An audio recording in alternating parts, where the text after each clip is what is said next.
আসসালামু আলাইকুম দর্শক, কী অবস্থা সবার? আশা করি আপনারা সবাই অনেক ভালো আছেন। ওয়েলকাম ব্যাক টু নাইট স্টোরিতে। আপনারা যারা নিয়মিত আমাদের ভিডিও দেখেন এবং ভিডিওগুলো সাপোর্ট করেন তাদেরকে মন থেকে ধন্যবাদ জানাই। আমরা এখন আজকে আপনার জন্য নতুন একটি ঘটনা নিয়ে আসবো। ঘটনাটা সাধারণত বিদেশের একটি ঘটনা, বাট কোন জায়গায় সেটা মূলত বলা নেই। যাই হোক, আমরা বেশি কথা না বলে ঘটনাটি স্টার্ট করি।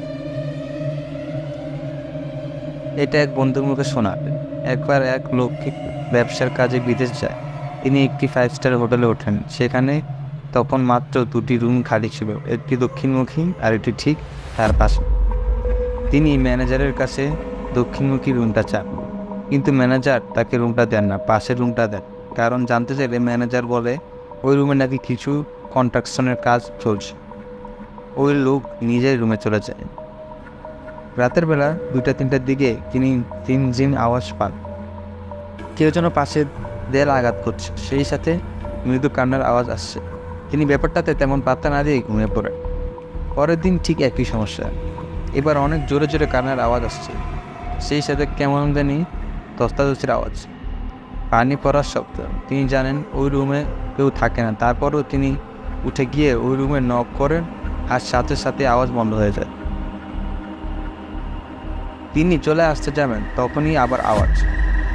এবার তিনি দরজার চাবির ফুটোয় চোখ দেন, কিন্তু ভেতরে কিছুই দেখতে পান না, শুধু অন্ধকার।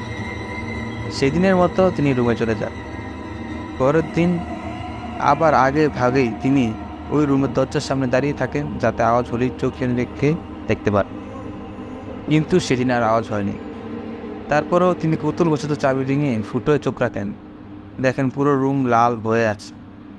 এটা দেখে তিনি খুব ভয় পেয়ে যান। পরের দিন তিনি হোটেল ঝাড়ু দেন, এমন একজনকে বলেন।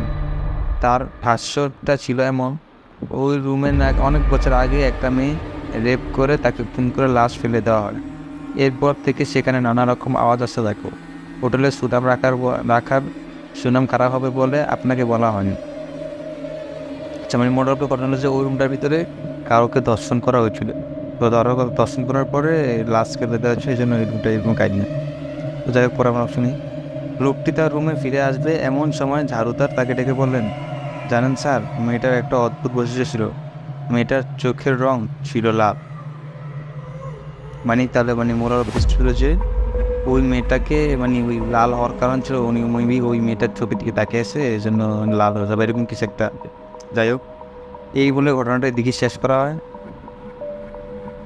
তো আপনারা যারা ঘটনাটা এতক্ষণ শুনেছেন তবে সবাইকে অনেক ধন্যবাদ। আশা করি আপনারা সবাই আমাদের চ্যানেলটাকে সাবস্ক্রাইব করবেন, আমাদের পাশে থাকবেন, সবসময় আমাদেরকে সাপোর্ট করবেন। আর যারা যারা আমাদেরকে এরকম ঘটনা পাঠাতে চান, তারা আমাদেরকে এরকম ছোটো ছোটো গল্প বা বড়ো গল্পগুলো আমাদের ইউটিউব চ্যানেল, আমাদের ফেসবুক পেজে লিঙ্ক দেওয়া আছে। ফেসবুক পেজে যাবেন, যে আমাদের ইনবক্সে